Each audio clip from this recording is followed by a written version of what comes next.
Hi there, आज मैं आपके लिए लेकर आया हूँ MGT 411 मनी इन बैंकिंग के मिड टर्म के सॉल्व एमसीक्यूज। ये सॉल्व एमसीक्यू सीरीज की वीडियो है। कंप्लीट सीरीज इस चैनल के ऊपर अपलोड की जा रही है और कोशिश की गई है जितने भी ये सॉल्व एमसीक्यूज हैं इनके आंसर्स आपको करेक्टली प्रोवाइड किए जाए। और अगर आप इनको खुद से मैच कर लेंगे आपके लिए और भी बेटर होगा, इससे आपकी प्रैक्टिस भी होगी और अगर इसके बाद भी कोई मिस्टेक होगी वो भी आपके सामने आएगी। इसमें सबसे पहला है कि wider the range of outcomes wider will be. So क्या वाइडर होगा? इसका आंसर है रिस्क।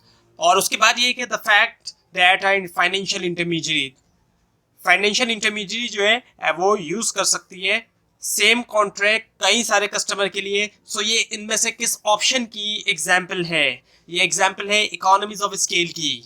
उसके बाद है कि आप स्टार्ट करते हैं $1000 के पोर्टफोलियो से और वो लॉस करता है 40% नेक्स्ट ईयर के अंदर, और फिर फॉलोइंग ईयर के अंदर वो गेन करता है 50% का वैल्यू के अंदर। So at the end of 2 years, इनके 2 सालों के बाद, the worth of your portfolio will be, जो आपके पोर्टफोलियो की वर्थ होगी वो क्या होगी?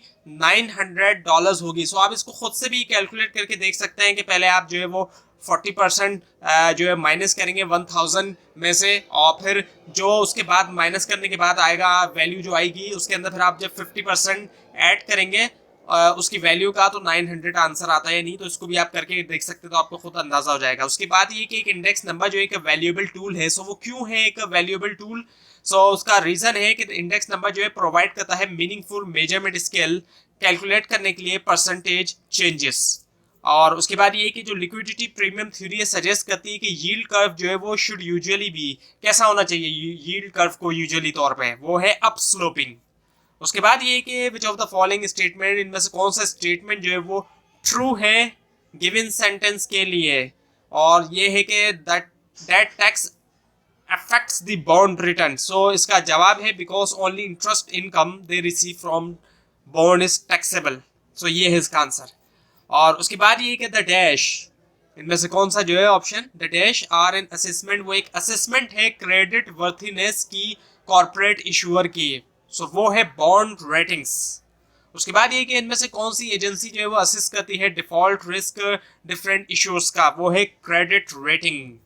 और फिर आ जाता है कि क्या ट्रू रिलेशनशिप है जो एग्जिस्ट करता है डिफॉल्ट रिस्क और यील्ड के दरमियान? वो है higher the default risk higher the yield. जितना ज्यादा डिफॉल्ट रिस्क होगा उतना ज्यादा यील्ड होगा।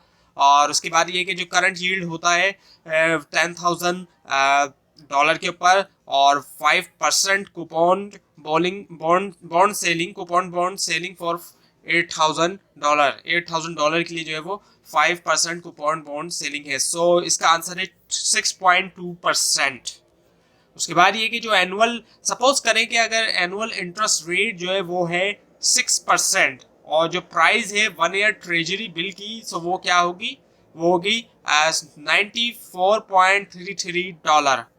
उसके बाद ये कि इनमें से कौन सा जो है वो best express the formula, best express करता है जो फार्मूला है डिटरमाइन करने के लिए प्राइस जो है यूएस ट्रेजरी बिल पर $100 ऑफ फेस वैल्यू। सो इसका फार्मूला जो यहाँ पर बेस्ट एक्सप्रेस करता है वो है $100 डिवाइडेड बाय 1+i⁴n। और उसके बाद है फिर हमारे पास कि एक जीरो कूपन बॉन्ड। अब उसके बारे में जो सही ऑप्शन है वो क्या है? वो ये है कि pays coupon only if the bond price is below face value. So ये इसका आंसर है कि pays coupon only if the bond price is below face value. उसके बाद ये कि इनमें से कौन सा स्टेटमेंट जो है वो ट्रू नहीं है कॉन्सोल्स के बारे में? सो जो ट्रू स्टेटमेंट नहीं है वो ये है कि दे आर गवर्नमेंट भी होते हैं ये as well as private consol. So ये स्टेटमेंट ट्रू नहीं है। बाकी इसके अलावा कॉन्सोल ऑफर करता है only periodic interest payment, borrower never रीपेज, कभी भी रीपे नहीं करता प्रिंसिपल, प्राइस जो होती है कॉन्सोल की वो प्रेजेंट वैल्यू होती है ऑल फ्यूचर इंटरेस्ट पेमेंट की। उसके बाद ये कि क्या ट्रू रिलेशनशिप है, ट्रू क्या है रिलेशनशिप के बारे में स्टैंडर्ड डेविएशन और रिस्क के? वो ये है कि the greater the standard deviation and greater will be the risk. तो जितना ज्यादा ग्रेटर होगा, जितना स्टैंडर्ड डेविएशन उतना ही ग्रेटर जो है वो रिस्क होगा। और उसके बाद ये कि जो रियल इंटरेस्ट रेट है वो इनमें से क्या है? सो रियल इंटरेस्ट रेट है नॉमिनल इंटरेस्ट रेट में से जब हम माइनस कर देते हैं एक्सपेक्टेड इन्फ्लेशन रेट को। उसके बाद आता है फिर हमारे पास कि रियल इंटरेस्ट रेट जो कि इन्वॉल्व होता है डैश में, calculation is referred to as a discount value. So वो क्या है, वो है present value. So interest rate जो कि इन्वॉल्व होता है present value calculation, present value के अंदर कैलकुलेशन जो है वो रेफर की जाती है एज अ डिस्काउंट रेट। उसके बाद ये कि एक केस स्टडी नुमा दिया हुआ है यहाँ पर कि अस्मा जो है वो डिपॉजिट करती है fund into a CD account at her bank, और जो सीडी अकाउंट है उसका एनुअल इंटरेस्ट रेट है 4.0% का। अगर अस्मा जो है वो लीव करती है फंड जो है वो सीडी अकाउंट में एंटायर 2 ईयर के लिए, so she will have 1081.60 dollar. So what amount, क्या अमाउंट है जो अस्मा जो है वो डिपॉजिट कर रही है। सो जो अमाउंट है वो है $1000 का। उसके बाद ये है कि बॉन्ड्स जो कि इशू करती है गवर्नमेंट वो कहलाते हैं, क्या कहलाते हैं, वो कहलाते हैं ट्रेजरी बॉन्ड्स। उसके बाद ये कि इनमें तमाम जो है वो कंपोनेंट्स हैं M2 के सिवाय एक को छोड़ के। सो यहाँ पर M1 भी है, सेविंग डिपॉजिट्स भी है, म्यूचुअल फंड शेयर भी है, लेकिन जो एक्सेप्शन है वो है ट्रेवलर्स चेक की। और उसके बाद ये है कि बैंक्स यूज टू हैंडल करते हैं बैंक जो है वो transactions among themselves through, इनमें से किसके जरिए, थ्रो इनमें से किसके जरिए, इलेक्ट्रॉनिक ट्रांसफर के जरिए।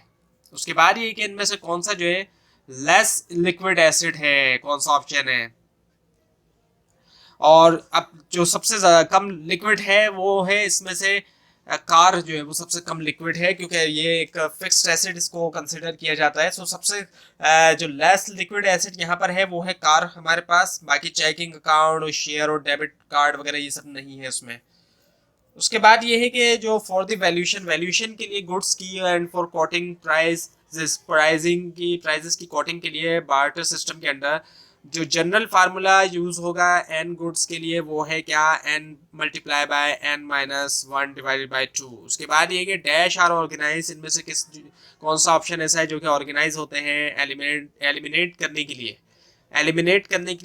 The need of costly information gathering, जो नीड है, ज़रूरत है कॉस्टली इंफॉर्मेशन गैदरिंग की, उसको एलिमिनेट करने के लिए। सो वो है स्टॉक एक्सचेंजेस।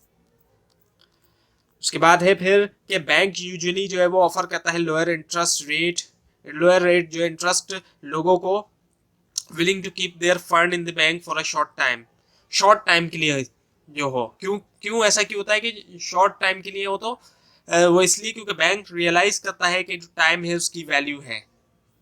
उसके बाद ये कि स्टॉक एक्सचेंज जो एक एग्जाम्पल है इनमें से किसकी, स्टॉक एक्सचेंज जो है वो एग्जाम्पल है फाइनेंशियल मार्केट की एग्जाम्पल है। उसके बाद ये कि इनमें से कौन सा जो है वो और ऐसी चीज़ है जो कि विदाउट मेच्योरिटी डेट होता है। इनमें से कौन सा एक तरह से जितनी भी चीज़ें दी गई वो क्या चीज़ है ऐसी जो बगैर मेच्योरिटी डेट के है, वो है कंसोल्स। उसके बाद है कि इनमें से कौन सा जो है उसने क्रिएट की एक अपॉर्चुनिटी स्मॉल इन्वेस्टर को कि वो पार्टिसिपेट कर सकते हैं इकोनॉमिक एक्टिविटीज़ के अंदर, वो है म्यूचुअल फंड्स। तो म्यूचुअल फंड्स है वो। और उसके बाद आता है फिर कि एक इंडेक्स नंबर जो एक वैल्यूएबल टूल है, किस वजह से है, क्योंकि ये प्रोवाइड करता है मीनिंगफुल मेजरमेंट स्केल कैलकुलेट करने के लिए परसेंटेज चेंजेस। आई थिंक ये दोबारा आ चुका है। उसके बाद ये है कि जो कॉन्सेप्ट है लिमिटेड लाइबिलिटी का, says a stock holder of a corporation, उसके मुताबिक स्टॉक होल्डर जो है वो कॉर्पोरेशन का कैन नॉट लूज नहीं कर सकता मोर देन देयर इन्वेस्टमेंट। जो कॉन्सेप्ट है लिमिटेड लाइबिलिटी का, आपने लिमिटेड लाइबिलिटी का कॉन्सेप्ट बेसिक कोर्सेज के अंदर भी पढ़ा होगा, और स्पेशली जो इंट्रोडक्शन टू बिजनेस का कोर्स है अगर आपने वो पढ़ा है तो। सो यहाँ पर लिमिटेड लाइबिलिटी का कॉन्सेप्ट यही है कि स्टॉक होल्डर जो है या शेयर होल्डर जो होता है वो लूज नहीं कर सकता मोर देन देयर इन्वेस्टमेंट, अपनी इन्वेस्टमेंट से ज़्यादा। उसके बाद ये कि अदर थिंग रिमेनिंग इक्वल, बाकी चीज़ें जो है वो रहें इक्वल। जो लिक्विडिटी प्रीमियम थ्योरी है वो बेस करती है आइडिया के ऊपर कि इन्वेस्टर जो है वो प्रेफर करता है शॉर्ट टर्म बॉन्ड्स। उसके बाद ये है कि डैश इनमें से कौन सा जो है वो एक असेसमेंट है क्रेडिट वर्थिनेस की कॉर्पोरेट इशूअर की, वो है बॉन्ड रेटिंग्स। उसके बाद ये कि जो एक इंक्रीज होता है एक्सपेक्टेड इन्फ्लेशन में शिफ्ट करता है बॉन्ड डिमांड को टू दी, किस तरफ शिफ्ट करता है, लेफ्ट की तरफ शिफ्ट करता है। यहाँ पे आंसर है लेफ्ट, शिफ्ट करता है वो बॉन्ड डिमांड को टू दी लेफ्ट। उसके बाद ये है कि जो रिटर्न होता है ऑन होल्डिंग अ बॉन्ड को होल्डिंग पर टिल इट्स मेच्योरिटी, वो कहलाता है क्या, यील्ड टू मेच्योरिटी कहलाता है वो। उसके बाद ये कि क्या ट्रू रिलेशनशिप है रिटर्न और रिस्क के दरमियान। सो वो ये है कि ग्रेटर द रिस्क, जितना ज़्यादा रिस्क होगा उतना ही ज़्यादा रिटर्न होगा, greater the risk greater the return. उसके बाद ये है कि sum of all the probabilities should be equal, जो सम होता है तमाम प्रोबेबिलिटीज़ का वो बराबर होना चाहिए इनमें से किस ऑप्शन के, वो बराबर होना चाहिए 1 के। और फिर आ जाता है कि क्रेडिट मार्केट इंस्ट्रूमेंट जो कि पे करता है ऑनर को एक फिक्स कूपन पेमेंट हर ईयर अंटिल मेच्योरिटी डेट, और उसके बाद जो है एंड देन रीपेज करता है फेस वैल्यू, वो कहलाता है क्या, कूपन बॉन्ड। उसके बाद ये कि इनमें से कौन सा जो प्रोवाइड करता है ग्रेटेस्ट इंसेंटिव बोरो के लिए, वो है लो रियल इंटरेस्ट रेट। उसके बाद ये कि इनमें से कौन सा स्टेटमेंट करेक्ट नहीं है। जो करेक्ट स्टेटमेंट नहीं है वो ये कि all financial intermediaries are insurance company. तमाम फाइनेंशियल इंटरमीडियरीज जो है वो इंश्योरेंस कंपनीज होती हैं तमाम। ये गलत है क्योंकि नहीं हो सकती। उसके बाद ये है कि the one you get from the bank, वो चीज़ जो आप हासिल करते हैं बैंक से जब आप ओपन करते हैं, when you open your checking account, वो क्या चीज़ है, वो आप हासिल करते हैं डेबिट कार्ड। और उसके बाद ये कि डैश इंक्लूड्स, इनमें से कौन सा ऐसा है जिसके अंदर शामिल है करेंसी और इसके अलावा various deposit account on which people, जिसके ऊपर लोग जो है वो राइट कर सकते हैं चेक, वो है M1। उसके बाद ये कि तमाम जितने विच ऑफ द फॉलोइंग, इनमें से कौन सा जो प्रोवाइड करता है ग्रेटेस्ट इंसेंटिव प्रोवाइड करेगा बोरो करने के लिए, वो है अ लो रियल इंटरेस्ट रेट। और फिर आ जाता है कि एक रिस्क अवर्स इन्वेस्टर जो होगा वो क्या करेगा, हमेशा प्रेफर करेगा एक इन्वेस्टमेंट को certain return to one, certain with a certain return to one with the same expected return but any amount of uncertainty. उसके बाद ये है कि रिटर्न जो होता है होल्डिंग करने के ऊपर एक बॉन्ड को टिल इट्स मेच्योरिटी, वो कहलाता है यील्ड टू मेच्योरिटी। उसके बाद ये कि जो थ्योरी है एफिशिएंट मार्केट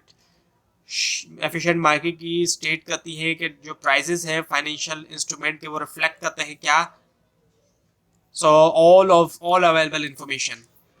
और उसके बाद ये आता है कि इनमें से कौन सा जो है वो उसने क्रिएट की एक अपॉर्चुनिटी स्मॉल इन्वेस्टर के लिए कि वो पार्टिसिपेट करें इकोनॉमिक एक्टिविटी में, वो है म्यूचुअल फंड। और उसके बाद ये कि इनमें से कौन सा जो है वो ऐसी चीज़ है जो कि विदाउट मेच्योरिटी डेट से, वो है कंसोल्स। और फिर उसके बाद ये आता है कि जो जीरो कूपन बॉन्ड्स हैं वो प्योर डिस्काउंट बॉन्ड है since they are sell at price, उनको सेल किया जाता है एक प्राइस के ऊपर, वो कौन सी प्राइस होती है, बिलो देयर फेस वैल्यू। तो ये थी आज की वीडियो। आपको अगर इस बारे में कोई क्वेश्चन है या इसके अंदर कोई मिस्टेक दिखाई दी, उसके लिए आप नीचे कमेंट कीजिए, और ये फाइल नीचे डिस्क्रिप्शन बॉक्स में दी गई लिंक से हासिल कर सकते हैं। लेकिन अगर आपको लिंक ना दिखाई तो इसके लिए आप नीचे कमेंट कीजिए, और इस पूरी सीरीज को देखने के लिए इस चैनल को सब्सक्राइब कीजिए, बेल आइकन के ऊपर क्लिक कीजिए। Thanks for watching this video and best of luck for your exams.